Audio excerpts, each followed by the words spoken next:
د غزني او پکتیکا ترمنځ د غځېدلي عمومي سړک د ترمیم او بیا رغونې چارې د غزني ولایت د ټولګټو چارو ریاست له لوري پیل شوې. د غزني ولایتي مسؤلین وایي له غزني تر پکتیکا پورې د عمومي سړک د اساسي ترمیم او بیا رغونې پروژه د 145 میلیون افغانیو په ارزښت پیل شوه. دوی ویلي چې د غزني ښار له ترانسپورټ څلورلارې څخه تر سردې بند پورې 140 کیلومتره سړک په اساسي ډول رغول کیږي چې د چارو له بشپړېدو وروسته به په دې لاره تلونکو کسانو او موټر چلوونکو ته ګڼې اسانتیاوې رامنځته شي.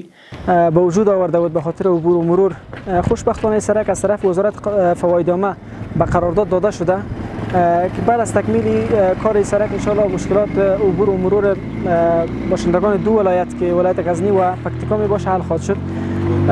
این سرک 41 کیلومتر طول داره به ارزش بیش از 145 میلیون افغانی به قرارداد داده شده که به گونه اساسی ترمیم و بازسازی خواهد شد. در این سرک روزانه بیش از 200 نفر انشالله سرکار خواهد شد و کار خواهد کرد. د قراردادي شرکت مسئولین هم وایي څنګه چې دوی ته په قرارداد کې ورکول شوی او د ولس غوښتنه وي همهغه ډول به ټولې چارې په ښه کیفیت سرته رسوي.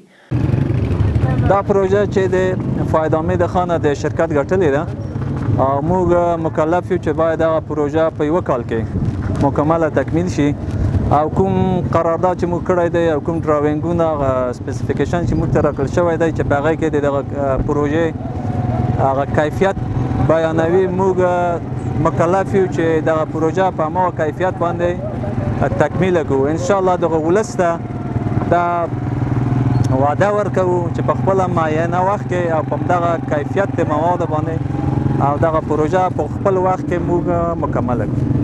یاد سړک د زیات خرابوالي له امله د سیمې خلکو، مسافرو، موټر چلوونکو ته ډېرې ستونزې رامنځته کړې وې. په دې عمومي سړک تلونکي کسان یې له ترمیم او رغولو څخه خوښي څرګندوي او زیاتوي چې په دې سره به د لوی شمېر خلکو د تګ راتګ ستونزې حل شي. هغه دوه دغومره نور په تکلیف سي او بل د موټرو لپاره تقریبا اوس خو تر غزني پورې سي په یوه نیمه ګنټه کې شاوخوا یوه ګنټه کې رسېږي. هېڅکله روډ پوخ سي نو انشاءالله 40-50 دقیقې کې به سړی رسېږي او بل پسې راتېر سه دا ډېر یو ښه اقدام ده که وسي او بل په کال کې تقریبا سي روډ پوخ یي په کال کې هم د موټر جمپین او ګولۍ مولۍ دا شی نه خرابېږي. د یادونې وړ ده چې یاد عمومي سړک د غزني او پکتیکا ولایتونو په نښلولو سربیره د اندړو، دیک او ګیرو ولسوالۍ د اوسېدونکو لپاره هم د تګ راتګ لاره ده.